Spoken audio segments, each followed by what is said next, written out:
Good morning and welcome back to the One Celtic Fans View this morning.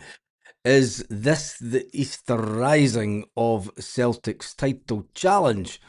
Or is it the crucifixion of the title this weekend? It's a massive game this weekend for Celtic. We are in the position that we are in the league. We've all had a look at the league table since yesterday, and it doesn't make great reading at all, really. Livingston take on Hearts at Livingston this afternoon before Celtic kick a ball. Celtic could find themselves even further behind when they kick off at Dundee at 4:30 in the afternoon. It's never ideal playing catch up. All eyes will be on Celtic because there will be no other games on in Scotland. So everyone that has an interest in Scottish football will be watching Celtic to see if Celtic slip up. And let's face it, um, let's face it, everybody will be hoping and wishing that we fall down on our knees with that heavy burden of the Celtic cross on our shoulders. Anyway, who cares? It is all about what Celtic can do today. We need goals, and goals galore. Ollie says, when was the last time we had a Scottish manager? Gordon Strachan, I would say. But does that really make a difference in this era of international players? I mean, do you really want to go down the road of filling the team for Scottish players that aren't very good? Just saying. There has been talk about Martin O'Neill staying at Celtic, but not in a managerial capacity before Celtic mad Jerry loses the will to live. No effing way, get rid of him at the end of the season. I don't want any more Irish managers. Now, you might be a bit upset in the summer because I think that there's another Irish manager coming into Celtic in the summer. Just saying. And my bets are now heading towards a certain Irishman being the next manager of Celtic. We haven't scored 5 this season, says Jack Smith. No, well. And Big Rab says, hopefully the players bring back a big 5-0. That would be nice. It would be nice, but realistically, it's not going to happen at all. When you look at the interesting fact is when you look at the goal scorers, the top 10 goal scorers for the league, it's maybe even just it's more than the top 10. When you look at all the goal scorers, actually, you do have Benji Negrin, who is in the league. He's sitting on 15 goals for the league, 4 assists, played 31 games. You then go down to Daizen Maeda, who scored 7. Strangely enough, this season, he's still managed to score 7 this season. And then you go down to Yang, who scored 6. Kieran Tierney, strangely enough, has scored 5 goals. Yeah, a lot of Celtic fans don't think that Kieran Tierney's up to it. And then that's it. There's no other Celtic player scored more than 5 goals all season. That lays bare the predicament that we find ourselves in this morning. We are still in there with a chance. Let's just get this game out of the way because this is it's not going to be an easy game. And anyone that thinks that today's going to be an absolute walkover, there's one thing for sure: I am not allowing my coffee to get cold this morning. Give me some of your crazy score predictions this morning. 3-3 or 2-0. If it's 3-3, we're doomed. We are doomed. The title's gone. If we draw today, the title's that's it. I mean, it's not mathematically impossible for Celtic to retain the league, but it's getting very, very, yeah. It's not happening. I'm still convinced it's not happening. But anyway, when you look at the assists for players this season, Kieran Tierney's up there with 7 assists. Daizen Maeda 5 assists. Benji Negrin 4 assists. And then that's Liam Scales with 3 assists. There's nothing to convince me that we are going to score a barrel load of goals today. And if we do, um, well, hell menders. But when you see other teams, Hibernian's got quite a few players that are on 3 assists. Quite a few players actually that are on 3 assists. I mean, even Stuart Armstrong, Aberdeen's on 4 assists. I just want it to be over. That's the last 2 results at Dens, Baz. Oh, is it? That's the last 2 results at Dens. Well, that gives us lots of hope, isn't it? Sean's gone for 3-1 this morning. Tierney had a purple patch with Celtic and Scotland. Yeah, he did that at the beginning of the season. We've not won in Dundee yet this season. And if I don't even want to think about it, honestly. I'm going to do the watch along today, and I'm dreading it, to be honest.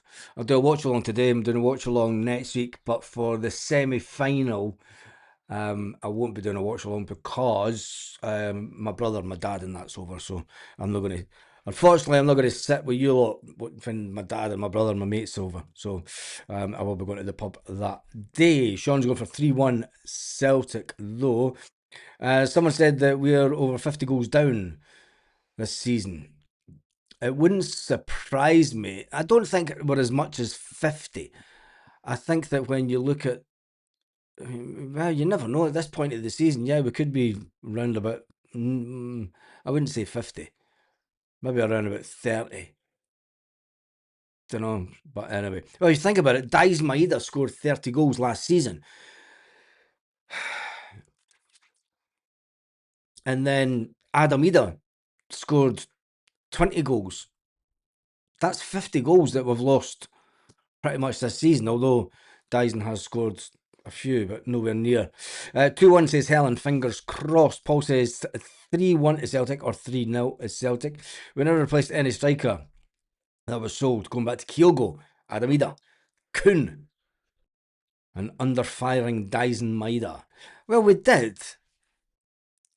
You know, I think when we analyse the season in a sober form at the end of the season, when we go back right to the pre-season, I mean, is there any point? Is there any point as fans analysing this season? I think we just forget about it and move on, don't we? So fuck it. It's not worth it, is it? It's like, no, why the hell do you want to go all the way back and analyse what Celtic have done wrong? We know what they've done wrong, so bugger that. We're not doing that video at all. Helen does go for 2-1 Celtic. Goals are easy today, but 3-1 Celtic will do. I win today, plus James Forrest, main man for getting 3 points. There's the issue that Celtic have, haven't they? It's crazy to think that 2026, they're coming towards the end of the 2026 season. James Forrest is out of contract this season, and 17 seasons later, we're still having to rely on James Forrest. That's mismanagement of the highest form, isn't it? There's more wind out my arse after a spicy pizza. I'd be happy with the win today. Our forward line wouldn't they score in a knocking shop with a gift voucher, says Sean. I have no idea if you could. Did you get gift vouchers for these kind of establishments? We're averaging 2.7 goals per game. 3 for the last 3 years until last March. Yeah. What's happened then? Because it seems to be the front three. Listen, as good as Yang is, he's not the answer at Celtic, is he? Let's be honest. When we look at the team, Yang is not. He's had a good season. You can't deny the lad that. But he was told he was surplus to requirements in the last summer. So having to consistently use Yang as a forward, we spent 5 million on Balak Wisha. Martin O'Neill brought in Junior Adamu as a striker. He brought in Joe Mavuka as a winger. And he brought in Tam the Czech. Martin O'Neill and the current backroom staff got players in. Martin O'Neill says in an article yesterday that he wouldn't be adverse to taking a job upstairs. And this is where it gets crazy, because there's a line in the conversation that he had. Even when we had a little bit of time off last week, I had time to go and do stuff. I didn't have a conversation with Michael Nicholson on the score of getting a job upstairs, director of football type thing.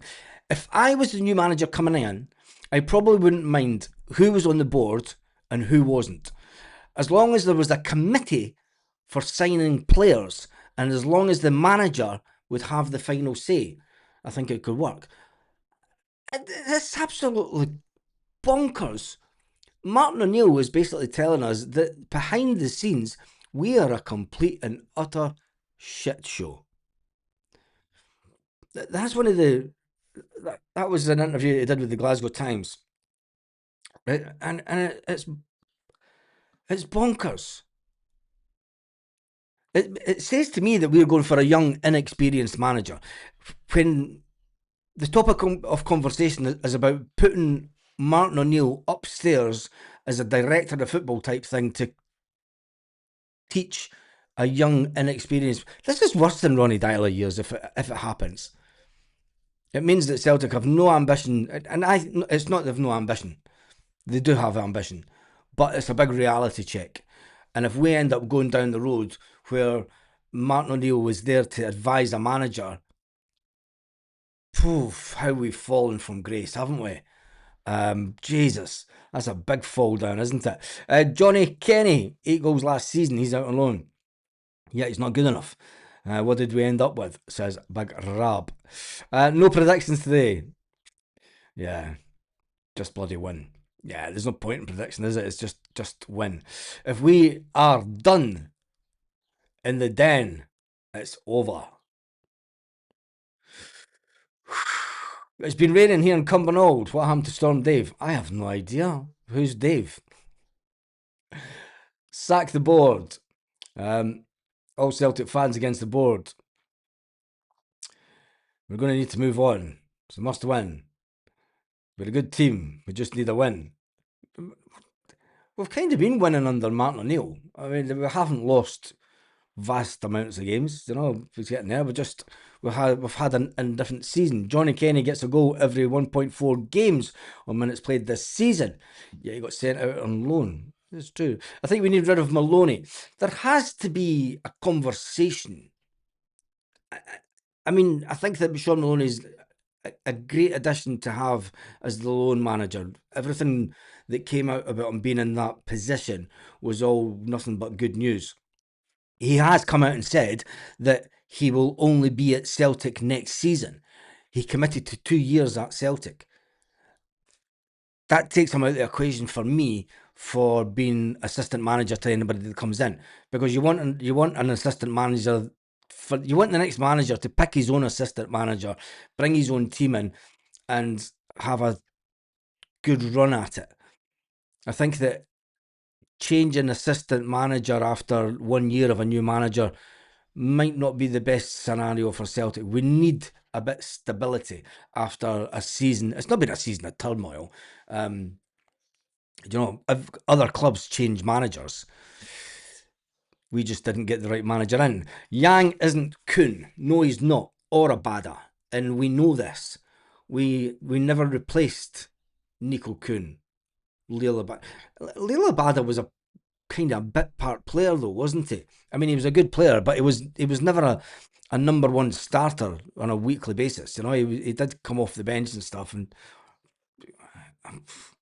I mean, he was good, but I mean, where is he now? What's his career done? Who cares, to be honest? You've got to just think about the players that are here. Kelechi Iheanacho. Will he start today? Will Callum Osmond start today? Will the misfiring Dyson Maeda start today? I think one person that will start will be Tenekti. I think it will be Tenekti for me, and Yang on the wing. Nah, it'll be Dies Maeda and Tenecte, wasn't it? Won't it? It'll be Dies Maeda, Tenecte, and Big Tam through the middle. That'll be the front three. And even them, I'm not convinced of. Tenecte, he's like a poor man's Jota, isn't he?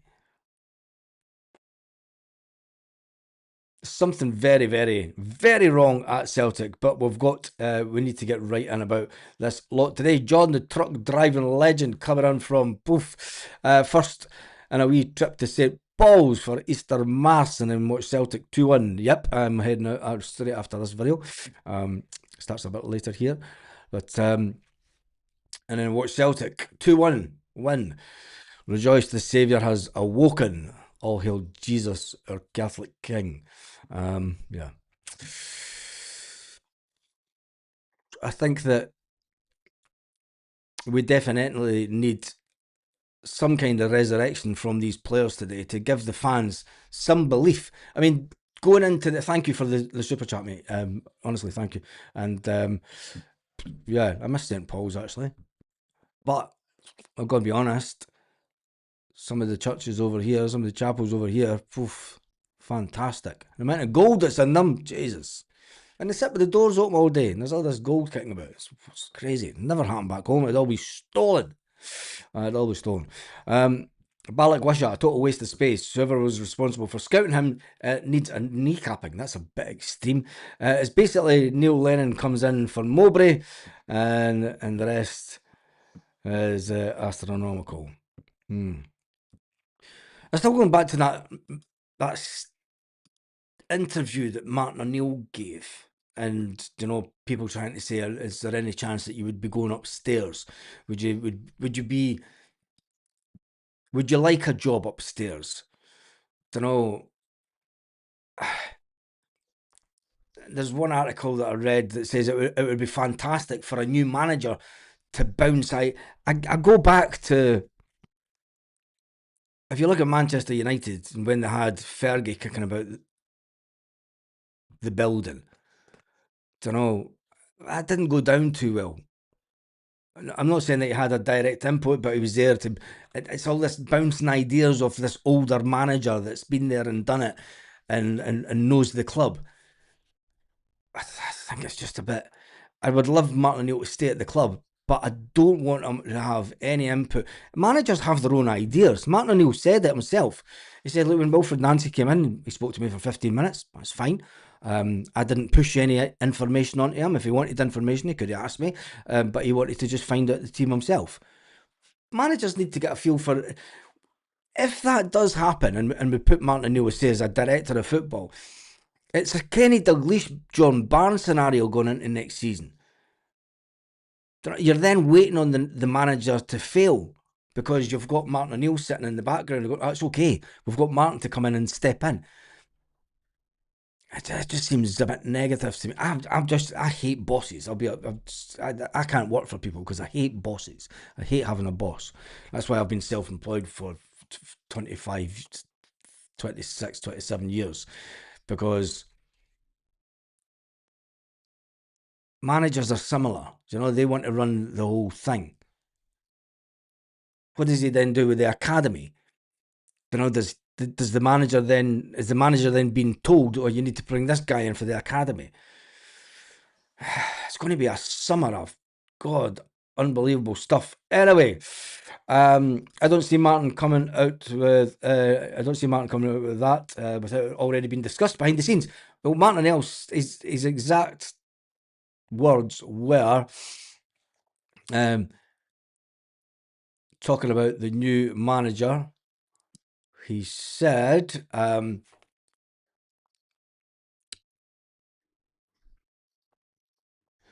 he be open to staying at the club in an advisory role on the board, although no talks have taken place or held with the decision makers about that possibility? This is what Martin O'Neill said, I genuinely do not know that at all, he said. It says, it's not that I don't want to, even when we had a little bit of time off last week, where we could have had time to do something, talking about the future, And that's generally what happens. I didn't have a conversation with Michael Nicholson on that score. Now that you could read that one or two ways. You could read that one way that Martin O'Neill, that Nicholson's not going to be here in the summer, and Michael Nicholson can't have those conversations. There's rumours that Michael Nicholson won't be here in the summer, and or it's just a case of, well, fucking Michael Nicholson doesn't give a shit, and he's like, well, Martin, no, you're just here as a caretaker. I think we need to grasp the reality of the situation. Martin O'Neill was just a caretaker. And who warned us about a caretaker scenario at the beginning of the season? Brendan Rodgers said Celtic don't want a manager, they want a caretaker. And they've got that with Martin O'Neill. You just deal with the team. We'll pick the players. We'll give you the players that we can get, and you just get on and deal with it. Ooh. No big names coming to Celtic with that. A storm in the UK was named Dave. There you go. It's actually Storm Rodney's trigger, assures me. Ay, ay, ay, ay. Storm Dave. If we can't beat Dundee under the circumstances, we don't deserve to win the league. Well, Dave boy, we couldn't beat Dundee United. And I'm not taking that pitch as anything to do with it, because both teams had to play on the pitch. Now, the pitch will not be an excuse today. The pitch is not an excuse. Do you know, Martin O'Neill's had a full week in training this week with the team, with the players. So we'll wait and see. It's a case of today. We're looking for performance. We're looking to see what impact the backroom staff have had on the players that were not away on international duty. Now, there was a big number of players that weren't away on international duty, and the ones that were, a lot of them came back by Wednesday. So you're thinking to yourself, that gives the backroom staff time to do some tactical stuff, surely. I mean, we've not had midweek games for a couple of weeks now, so you would think that they would start to bring in some of the tactical stuff about breaking down the low block, about one-touch football, passing the ball faster, finishing the season on a high, all the things that we used to associate Celtic with. You know, we got better as we got towards the end of the season, apart from last season. It's been a slow decline since last season, and it just makes you think that is there a case of, it is the case where you've got a temporary manager, temporary players, and it's a situation where players are like, well, I don't care if I win the league or not. Do you know what I mean? I'm just here to get game time. That could be the mindset of quite a lot of these players that are at Celtic. You know, they're like, no, I'm just here to get game time, mate. If I win the league, fucking brilliant. If I win the league, brilliant. But if I don't, it's no big deal. I'm just here to get game time. That is the reality of the situation that Celtic find themselves in. Jim Lister says, but I think we should use Benji up front with Big Tam and Maeda in a 4-3-3 formation. Benji Negrin tends to sit just behind Dyson in the middle of a three, doesn't he? So, yeah, wait and see. We dropped points today. We lied down to Hearts and we stopped the win at Hearts. Oh, Jesus. Livy to win and both teams to score 11-1. That's, Livy are never win. If Livy win today, fuck, I'm not even watching the end of the season. God, we can't score. How are we going to win by a few goals? Hail, hail, says Barry Lawless. Exactly. This is one of the amazing things that you get a lot of people predicting that we're going to score 4 or 5-0, and it's been it all season. It's been all season. Reader Lewis Palmer wants to try it at Celtic. That cannot be right. He spoke about all season. Where did you read that, Jim? Because all he's spoken about all season is the fact that he didn't want to come back to Celtic. And he was quite happy in Poland or wherever he is. Love Martin O'Neill, but his football isn't nice enough for a permanent stay, says King Kong. Isn't that Sean Maloney and Fozzie's impact on the team then? I'm just saying because Sean Maloney and Fozzie have they take the training sessions and stuff. You know, an Easter miracle. If we win by 4 goals today, that'll be an Easter miracle. That will be an Easter miracle. Martin needs to be given a position on the board. Why? I'm beginning to. Why? Seriously, no. Give me a good reason why Martin O'Neill should be given a place on the board. Because he's Dermot Desmond's yes man. Let's face facts. Let's lay our cards on the table here, right? And it's no disrespect to Martin O'Neill. I love him as a manager, and I'm gutted that I've not been back to see him. But he drops everything for Dermot Desmond and answers the call twice. So he's in Dermot's back pocket or on his phone. He was disappointed with the reaction of fans during the AGM.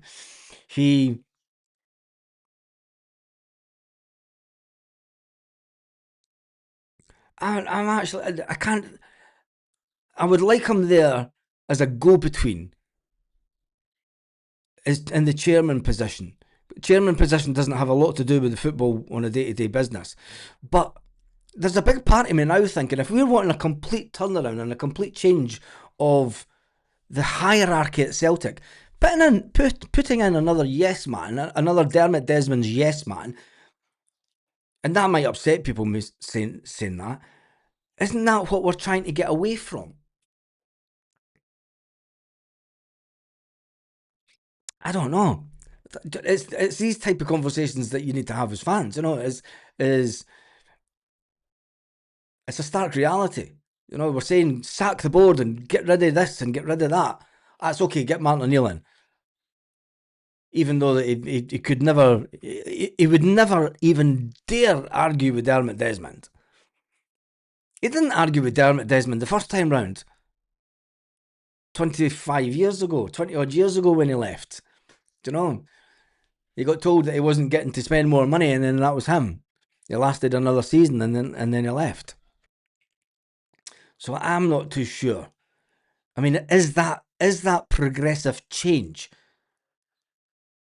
or is it just sort of a bit of the same old, just with a different face and grey hair? It's a nice one. It's a nice one. It's an Easter miracle. Yeah, we do need that, but I'm still not sure. Come in the comment section and tell me how Martin O'Neill would benefit Celtic and the next manager without interfering. And reading back, you know, talking about as long as there was a committee for signing players and as long as the manager would have the final say. What? A committee for picking players, for signing players? If that's where Celtic are at, we are in a worse mess than. As long as there was a committee for signing players and as long as the manager would have the final say. That to me says that Martin O'Neill did not have the final say on players that he wanted to bring in. He was told that's who you're getting, like it or lump it. It's madness, absolute madness. I hope he's not the manager. The team had a week off, not including the internationals last week. This team needs a rest, says George. Leaving Dunfermline now for Dundee for the pubs opening. Optimistic. Where are you heading to, Bob? Are you heading up to Lochee? The pubs at Lochee. The good Celtic pubs that are up at Lochee and then 5 minutes down the road to the match. Martin would be a yes man to the board. He's Dermond's yes man now. Yep, he is that. Get on the Dundee captain to be booked. Play Balak Wishaw and let him prove people wrong. Martin O'Neill does not like Balak Wishaw. It's only about the result. Couldn't care less. We are hopeless as long as we win. could be a day of. I've got a feeling of just we're prolonging. We've got to keep on fighting. We've got to keep on fighting.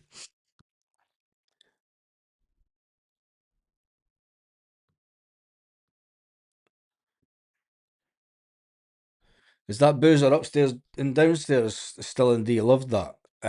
Is that not the snooker club that you're talking about, George? Don't know. Not sure. We don't score because we don't can shoot. Jota, Palmer, Yang next season.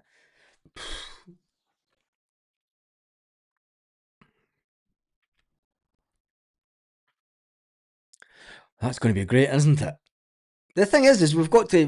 Lewis Palmer could be back at Celtic the first day of pre-season, because if the club that he's with do not activate the option to buy, and if no one else comes in for Yang,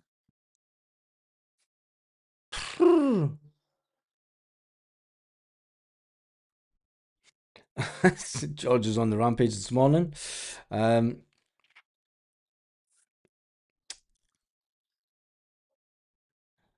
On stats at this moment, Palma's Celtic's top performing left winger.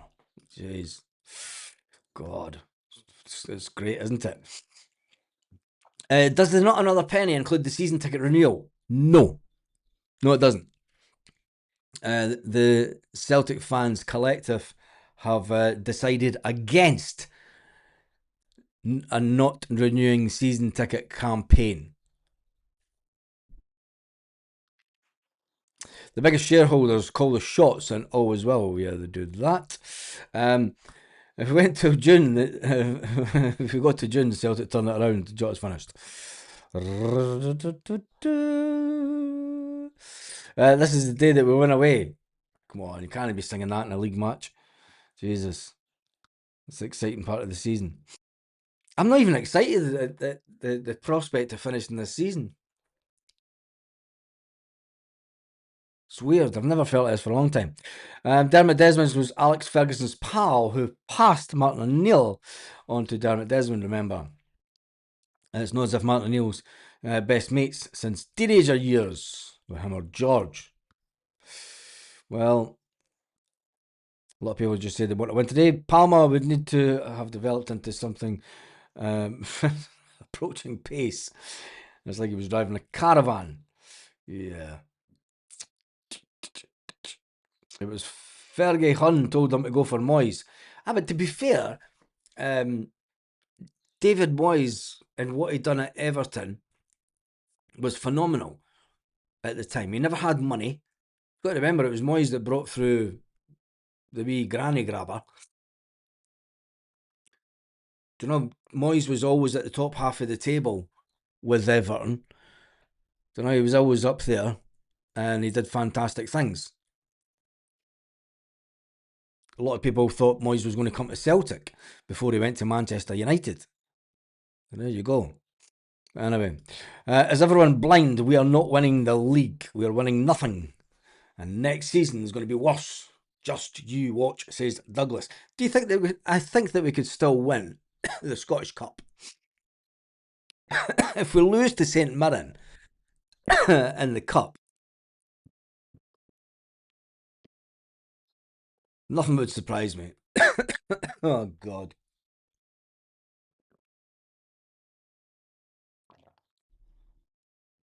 Just back from my walk, and the neighbours have put 56 stickers up everywhere. Morons. Come on, Celtic. Oh, I could actually just spew, honestly. Not putting that one up. Right, anyway, I'm going to go and get ready for some Easter stuff and then set up the lives for later on. For those of you who have gone to Mass this morning, make sure you get there. Well, you should be there by now. Have an absolutely fantastic day. Is this the ultimate day that Celtic resurrect their title hopes in some kind of form? Or will we be crucified? Well, we were crucified on Friday, and this is the day that we rise again. How many comings have we had this season? Shite being a third position, innit? It's just shite.